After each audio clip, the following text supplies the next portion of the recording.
Welcome to the sessions we'll be delivering on routines for you on EB. I'm Sarah. We've structured the content to help you learn, implement and consolidate your skills and individual method. In our practice as sports psychologists, we know that athletes and players are looking for consistency in how they show up and deliver their skills. To help individuals with this, we help them to unearth what they're already doing well. This is not always obvious to the athletes and performers and players we work with. From that base, we build their understanding of their mind and their skills to solidify their method. The structure of the sessions will include theory, practical application, and then an exercise for you to practice before the next session. This is the structure that is proven with the elite athletes that we work with. As you listen to the next section, reflect on what you are already doing and what is new to you. Then the exercise will guide you for your next steps. Feel free to make notes and capture what is standing out for you. Routines are part of all sports. The purpose of a routine is to prepare your mind and body for the technical, tactical, and physical delivery of your skills. You may be familiar with the routines of the top athletes in your sport, but it's important to craft your own and have clarity on what works for you. As well as getting your mind and body ready for the task ahead, the purpose of routine is also to reduce how much of your brain capacity you utilize by taking away a lot of the decision making. Our brain has a limited capacity, so it's important to use it with care and focus on what is important, so we don't waste energy on the unnecessary. So a good routine will require very little decision making or brain capacity. We will work to get the routine to be effective and automatic through practice.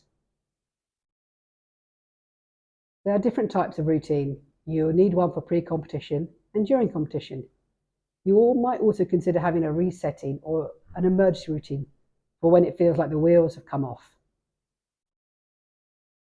If we focus first on the pre-competition routine, the first thing to consider is, when does your pre-competition routine start? It is best to start with the start in mind. So start by planning your time back from when you need to be ready to perform. Ensuring you have all that you need in your kit bag makes it seem obvious, but does also need some planning.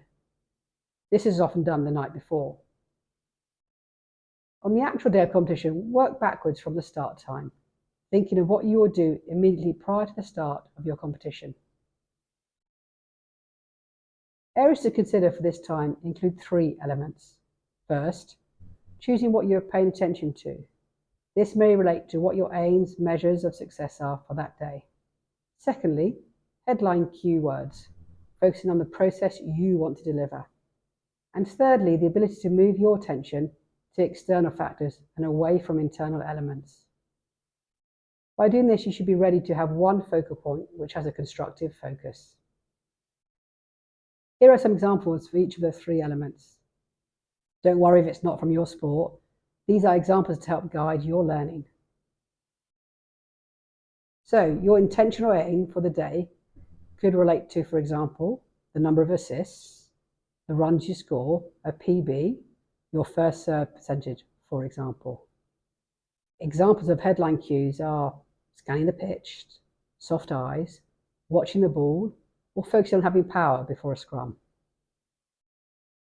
Examples of shifting from an external factors are focusing on the bowler, noting the fielders, noting your opponents at a defensive corner kick, or picking where you want to serve in tennis.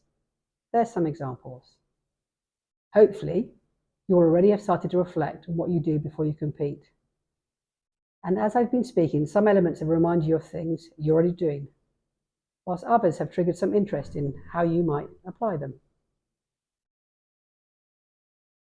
As we've discussed, the purpose of a routine is to prepare you to perform consistently whilst utilizing the minimum amount of brain capacity. A routine, and I'm going to repeat myself on purpose, should help you to focus on your intention. Provide a headline focus cue, a word, metaphor, picture, and then help the shift to the external task at hand. In order to be able to focus our attention and activate our intention, it is important to have clarity on our process goals. What types of process goals do you set for competition? We will cover process goals in more depth in another program. In the meantime, note down what your goals currently are. When we start to look at cues, what do? Do you have headline reminders, or do you focus on granular details of your skill execution? Consider focusing on headline cues which are not full of details. Lastly, to help the shift from an internal focus to an external focus, what are the physical actions that you've done previously? Before we move on to your first exercise, let's recap some of the key points from this session. The three elements of a pre-conditioning routine are: number one, attention and intention on the task ahead; number two, headline cues; and number three, a shift from an internal focus to an external focus. As I mentioned at the start of the session, one of the focuses of our work will be uncovering what you already do well.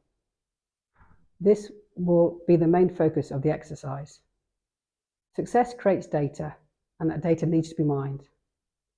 This will help to guide you forward proactively. Before we go into the first exercise, if you want to go back and listen to any of the content that's already been delivered, please do.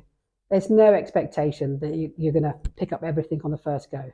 So feel free to go back and listen to stuff if you want to, and if not, let's move on with the first exercise.